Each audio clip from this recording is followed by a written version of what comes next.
সূরাতুত তাওবার 18 নম্বর আয়াতে কারিমা আপনাদের সামনে তেলাওয়াত করেছি। আল্লাহু আকবার জোরে বলুন। কত নম্বর আয়াত? জোরে বলতে হবে, কত নম্বর আয়াত?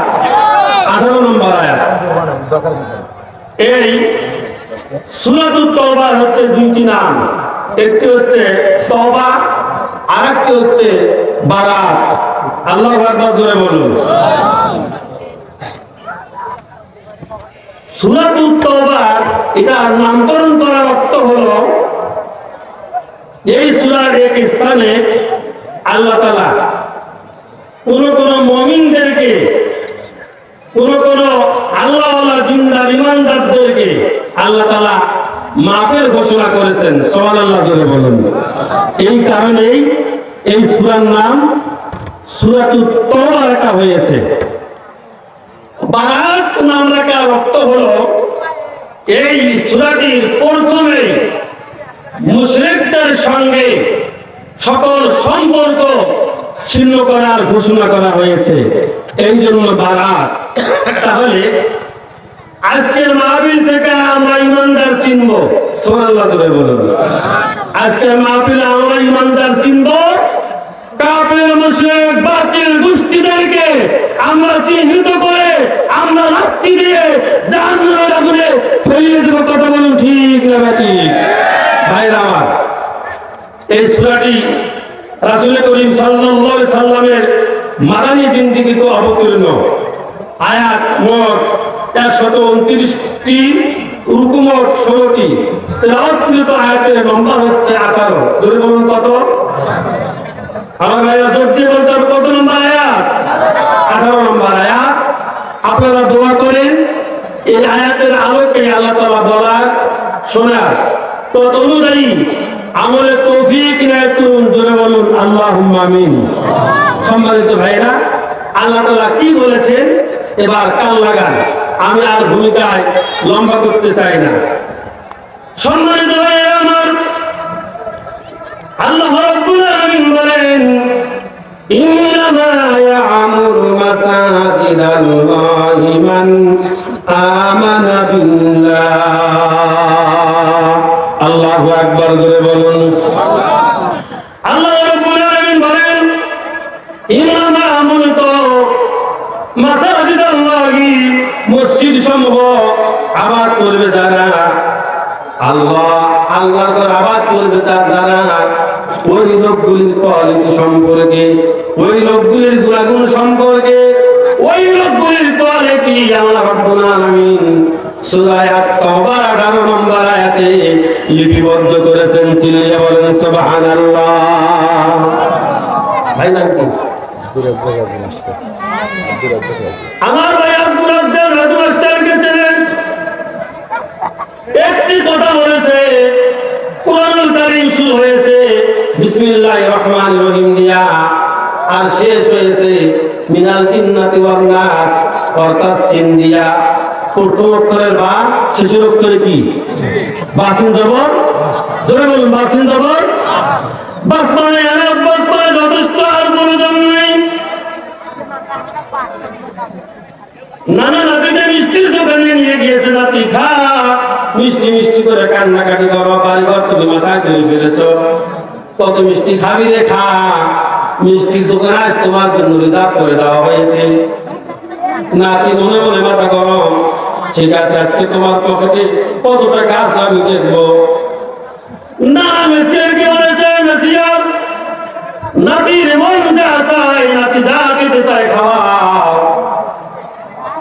নাতি মনে মনে মেসিয়ারকে বলে, মেসিয়ার এই মিষ্টির দোকানে উন্নত মানের যত মিষ্টি আছে আমাকে তুমি প্রথম আগে 1 কেজি দাও, আমি লাগাই। আল্লাহু আকবার জোরে বলুন। নাতি 1 কেজি মিষ্টি খায়, 150 করে তো বলে বাঁকা চোখে। আমি রংপুরের ভাষায় বলতেছি, রাগ হচ্ছেন না তো?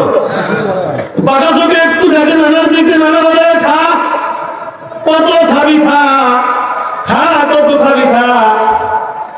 বেচারা নাতি মানুষ কোন মতো বাবা 8টা মিষ্টি খেয়ে আর খেতে পারে না।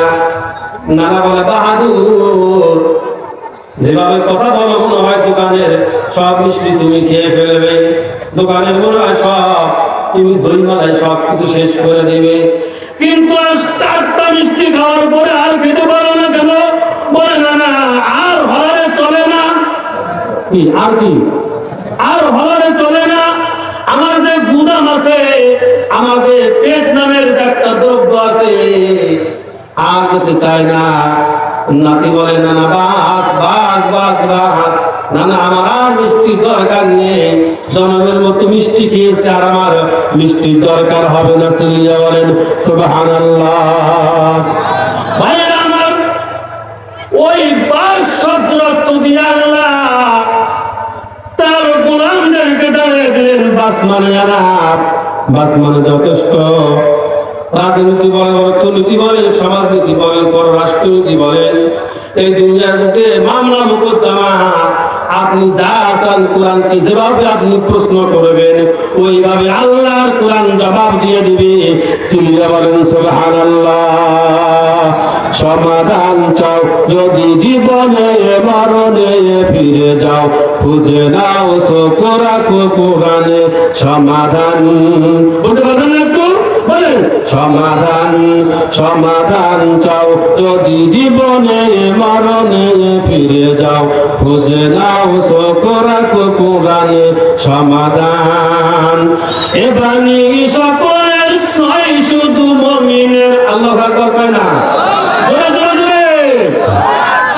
এ বাণী সকলের নয় শুধু মুমিনের, যারাই চলবে মেনে ফল পাবে কোরআনের। ঘরে বলো কিবা রাষ্ট্রে বলো, ঘরে বলো কিবা রাষ্ট্রে বলো, অশান্তি দূর করে শান্তি আনে সমাধান। সমাধান।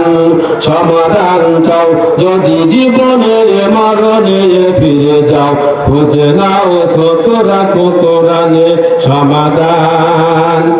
এ যে এক বিপ্লব পিছে ফেলে যত সব, এ যে এক বিপ্লব পিছে ফেলে যত সব, এগিয়ে চলে শুধু অদর প্রাণে সমাধান। সমাধান চাও যদি জীবনে মরণে ফিরে যাও, খুঁজে নাও কোরআনে সমাধান। লিল্লাহ তাকবীর। তাহলে ওই বাস, এখানে সব কথার উত্তর আল্লাহ তাআলা কোরআনুল কারীমের মধ্যে দিয়েছেন। সুবহানাল্লাহ বলুন। সম্মানিত ভাইরা আমার, বাবাজিরা আমার, ভাই তাআলা আল্লাহ রাব্বুল আলামিন কোরআন দিয়ে আপনার আমার চরিত্র পাল্টিয়ে দিলেন, সমাজ পাল্টিয়ে দিলেন, গোটা দুনিয়া আল্লাহ তাআলা পাল্টিয়ে দিতে চান। আমার ভাইরা, আল্লাহ পাক যে দুনিয়া পাল্টাবেন, আপনার আমার চরিত্রকে পাল্টিয়েবেন। আমার ভাইরা, এই পাল্টানোর জন্য জোরে বলুন আপনাকে আমাকে ঈমান আনার দরকার। জোরে বলুন তা আছে না নাই? ওই কথা আল্লাহ রাব্বুল আলামিন কালামুল্লাহ শরীফের ভিতরে ডাক দিয়ে বলতেছেন, ইন্নামা মূলত ইয়ামুরু, রক্ষণাবেক্ষণা করবে মাসাজিদ আল্লাহ, আমার ঘর। আল্লাহু আকবার। জোরে বলুন কার ঘর? মাসাজিদ আল্লাহ। ওই লোক আল্লাহর ঘর আবাদ করবে, আল্লাহর ঘরের মুতওয়াল্লি হবে, আল্লাহর ঘরে সভাপতি হবে, আল্লাহর ঘরে সেক্রেটারি হবে, আল্লাহর ঘরে ওই লোক দায়িত্ব পালন করবে যে লোকের অন্তরের ভিতরে আমার ভাইরা ঈমান আছে। কথা বলেন ঠিক না গাছি? যার অন্তরের ভিতরে ঈমান আছে সে আল্লাহর ঘর মসজিদ আবাদ করবে। চিল্লিয়া বলুন সুবহানাল্লাহ।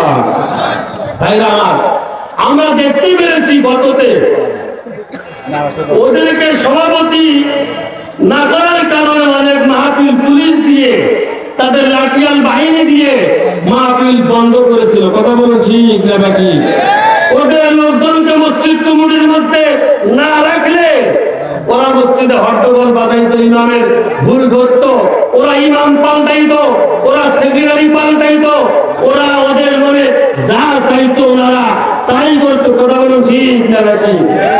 আজকে লক্ষ্য করে দেখলাম, ভাই আমি তো ভাবে কথা বলে বসা পাবো না, শান্তি পাবো না, একটু আপনারা আমাকে একটু হেল্প করেন ভাই, একটু হেল্প করেন, একটু বসেন, আমি তো অবশ্যই কথা বলবো। আজকে দেখতে পেলাম আল্লাহ রহমত ওই গ্রুপের একটা মনে হয় নাই, বুঝলেন আছে? একটা আছে, কথা বলেন আছে? এটা কে করেছেন? কথা বলেন না কেন, কে করেছেন? ওনারা চেয়েছিল টার্গেট 2041 সাল। আল্লাহ বলে জানোয়া 2041 সাল অত সোজা, অত সোজা। আমরা খালি আন্দোলন করি, ছাত্ররা তো শুধু আন্দোলন করেছিল, ওটা সংস্কার বাতিলও নয়। বাতিল করলে একটা কথা ছিল সংস্কার, কয়েকটা দিনে সংস্কার করে ক্ষমতা আগ্রায় থাকে। আমরা শুধু মিছিল দিলাম আল্লাহ পদত্যাগ চাই, পদত্যাগ চাই, পদত্যাগ চাই। আল্লাহ ভাই বাংলাদেশের মানুষ এরকম করে এত অধৈর্য হয়েছে কেন, এত কষ্ট নিচ্ছ কেন? তোমরা চাও পদত্যাগ আর আমি আল্লাহ চাচ্ছি দেশ ত্যাগ। কথা বলেন না কেন? আমি দেশ ত্যাগ চাই। এই এই তাব্বা দিয়ে দাবি আমি বাতাবো মাগনা আলুগো মালুগো অনাতা চাও। এই আবু লাহাবের উত্তরসূরি, এই আবু জেহেলের উত্তরসূরিকে আমি বাংলা জমিনে রাখতে চাই না। বাংলা জমিন থেকে এমন দৃষ্টান্ত দিয়ে একে বিদায় করব, গোটা দুনিয়া দেখবে বুবুজান পালালেন কোথায়। কথা বলুন ঠিক না ঠিক?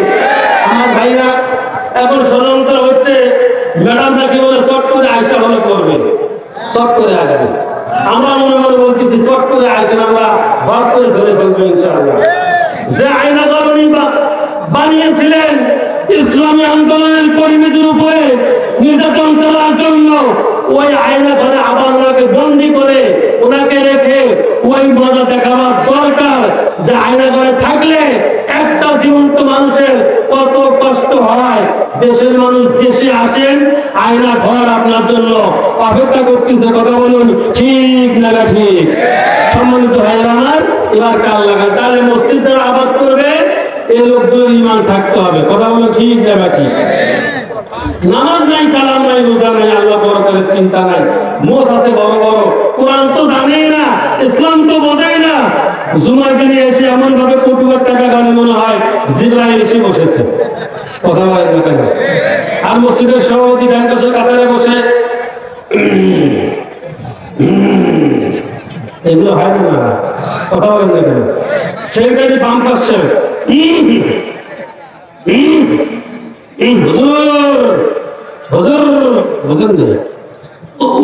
তোমাদের ভাষা।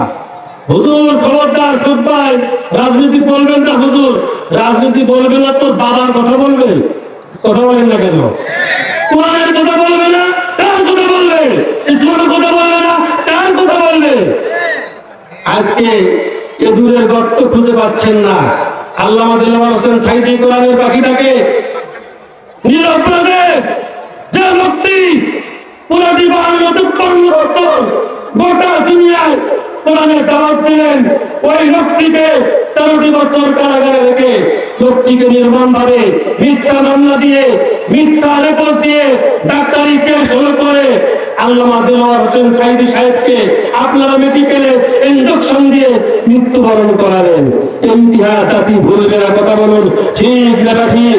ও মুসলমানরা, ও আল্লাহ, আল্লাহর বান্দারা, আপনারা কি চান যে আল্লামা সাঈদীর জমিনে এই আল্লামা দেলোয়ার হোসেন সাঈদী সাহেবের এই রক্তমাখা জমিনে বাতি এসে মাথা ছাড়া দেখ? এটা কি আপনারা চান? বলুন চান? কে কে চান না? বড় দুজো করে তাকবীর দিয়ে আল্লাহকে দেখান। লিল্লাহি তাকবীর, নারায়ে তাকবীর। ভাইরা আমার, এই লোকটি তাফসীর অন্য কারো তাফসীরের সঙ্গে পড়ে না। আজ তো দ্বিতীয় সাঈদী হয়েছে, ৭৭,০০০ টাকার নিচে বক্তা বক্তৃতা করে না। এই কথা বলেন না কেন? ঠিক না নাকি? অনেক নামে নাকি নকল দিয়ে ভরপুর। দ্বিতীয় সাঈদী, দ্বিতীয় অমুক, দ্বিতীয় তমুক, ৭০,০০০ টাকা নেন, ৮০,০০০ টাকা নেন, ৯০,০০০ টাকা নেন। এভাবে টাকা নিয়ে ইসলাম প্রচার করেন, মরে দেখেন কত নম্বর দায়ী আর আপনি কত নম্বর বক্তা। কথা বলেন না কেন? ঠিক না ঠিক? মানুষ আমাদেরকে দেখে শিখবে টাকার জন্য। এত ভিখারি কেন? আপনি রাস্তা কিনতে চলে ছোটেন, আপনি রবের পেছনে ছোটেন, টাকা আপনার পেছনে ছুটবে। কথা বলো ঠিক না ঠিক? আমার ভাইরা, মাহফিল কমিটিদের গুলোর দোষণ আছে। কিভাবে দোষ? এরা ভাইরাল ছাড়া কিচ্ছু বোঝে না। কথা বলেন না কেন? ভাইরাল ছাড়া কিচ্ছু বোঝে না। মসজিদের ছাদ নেই, মসজিদের সিমেন্ট নেই, মসজিদের বালু নেই। এই আব্দুল মাজেদ ভাইয়ের মতো লোকেরা হলে আসে, বিভিন্ন অতিথি লোকজন হলে আসে, 10,000 20,000 টাকা করে হলো দেয়। এই টাকাগুলো প্যান্ডেলে হলো দেয়, বক্তাকে 90,000 টাকা হলো দেয়। দিয়ে হিসাব করে দেখে 2 লক্ষ টাকা খরচ আর মাত্র 11,393 টাকা আল্লাহর রহমত ক্যাশ হলো আছে। তাহলে এই টাকা দিয়ে কি ছাড় হয়? কথা বলেন না কেন? কি ছাড় হয়? আপনাকে কে বলেছে আপনি 90,000 টাকা দিয়ে বক্তা নিয়ে আসেন, 70,000 টাকা দিয়ে বক্তা নিয়ে আসেন? এ মিয়া, ইসলামী আন্দোলনে এমনও সৈনিক কোরআনের পাখি হলো আছে যারা নিজের টাকা দিয়ে হলে এসে আল্লাহর কালাম, আল্লাহর কোরআন যারা প্রচার করে যায়। সুবহানাল্লাহ করে বলুন। এত ভাইরাল করেন কেন? সমস্যা কোথায়? ওই 70,000 দ্বিতীয় সাইডে যা বলবে, যারা ওলামায়ে কিরাম যারা হলো আছে, যারা আনভাইরাল, তারাও তো ওই কোরআন দিয়ে কথা বলবে। কথা বলেন না কেন? ঠিক না ঠিক? এজন্য ভাইরালের পিছনে না দৌড়িয়ে আল্লাহর কোরআনের পিছনে দৌড়ান। মসজিদ সংস্কার হবে, মাদ্রাসা সংস্কার হবে, গোটা দুনিয়া আল্লাহর জান্নাতে পরিণত হয়ে যাবে। সুবহানাল্লাহ জোরে বলুন। সম্মানিত ভাইরা আমার, এবার কাল লাগান তার বলতেছিলাম, আল্লাহর ঘর যারা আবাদ করবে, আল্লাহর মসজিদ যারা আবাদ করবে, ওই লোকটিকে ইমানদার হওয়া লাগবে। ইমানদার। আল্লাহু আকবার জোরে বলুন। আর আমরা মসজিদের সভাপতি এমন লোককে বানাই যে নামাজই পড়ে না, যে ইসলাম মানে না, যে কোরআন মানে না, যে দ্বীন মানে না, যে চায়ের স্টলে বসে চায়ের গ্লাস থাপড়ায় আর আল্লামা সাঈদী সাহেবকে রাজাকার বলে গালি দেয়। কথা বলেন ঠিক না ঠিক? এমন লোককে আমরা সভাপতি হলো বানাই। সম্মানিত ভাইরা, তাফসীর মাহফিলের সভাপতি হবে ওলামায়ে কেরাম, তাফসীর মাহফিলের সভাপতি হবে ইসলামী আন্দোলনের কর্মীরা। আওয়াজ দিয়ে কথা বলেন ঠিক না ঠিক? কোন বাটপার, কোন কুলাঙ্গার, কোন ইসলাম বিরোধী, কোরআন বিরোধী তাফসীর মাহফিলের এবং মসজিদের সভাপতি হতে পারে না। আওয়াজ দিয়ে কথা বলুন ঠিক না ঠিক? ভাই আমার, বাবাজিরা আমার, এরপরে কাল লাগান। আল্লাহ রাব্বুল আলামিন বলেন, ইন্নামা ইয়ামুরু মাসাজিদাল্লাহি মান আমানা বিল্লাহি ওয়াল ইয়াউমিল আখির। আল্লাহু আকবার জোরে বলুন। আর জোরে বলুন আল্লাহু আকবার। ভাইরা আমার, আল্লাহর ঘরে যারা আবাদ করবে, এই লোকগুলি কি ইমানদার হওয়া লাগবে। আমার ভাইরা, আল্লাহর প্রতি তাদের কেমন ইমান? আমার ভাই একটু কান লাগান। ইমানদার কাকে বলে? আমরা মনে মনে ভাবি হুজুর 5 ওয়াক্ত নামাজ পড়েছি, হয়তো বা আমি ইমান এনেছি। এ আল্লাহর বান্দারা, ও আমার সুন্দরবনের ভাইরা, ভালো করে কান লাগান, ভালো করে শুনে যান। আমার ভাইরা আসলে বলুন, নামাজ হচ্ছে কার হুকুম? আরো জোরে বলতে হবে। রোজা কার হুকুম? যাকাত কার হুকুম? আনাকিমুদ্দিন, দিন কায়েমের আন্দোলন করা, জোরে বলুন কার হুকুম? আমার ভাইরা, নামাজ আছে, রোজা আছে, হজ আছে, যাকাত আছে, কিন্তু ইসলামী আন্দোলন নাই। ওটা টাটকা মুনাফিক, ওটাকে আল্লাহ জান্নাত দিবে না। আর ওটাকে যদি আল্লাহ জান্নাত দেয়, যদি পালিয়ে পুলিয়ে কোনোভাবে, ওটা পালিয়ে পুলিয়ে, বোঝেন তো? বোঝেন নাই? কোনোভাবে ওটাকে আমার আল্লাহ জান্নাত দিবে না। তার কারণ হলো ওটা ছিল আমার আল্লাহর ইসলামের ঘোর বিরোধী ছিল। বলুন নাউযুবিল্লাহ। ভাইরা আমার, বাবাজিরা আমার, বিরক্ত হচ্ছেন না তো? এবার কান লাগান। যে মসজিদের জন্য আজকে আপনারা মাহফিল দিয়েছেন, ও আমার মা, ভালো করে কান লাগান মা। ভাইরা আমার, ও বন্ধুরা আমার, যে মসজিদের আজকে আপনারা মাহফিল দিয়েছেন, হে আল্লাহর গোলাম, এই মসজিদের মধ্যে বসে পূর্ব দিকে নবীজি সাল্লাল্লাহু আলাইহি আল্লাহু আকবার জোরে বলুন, আল্লাহু আকবার জোরে বলেন ভাইয়েরা আমার। পশ্চিম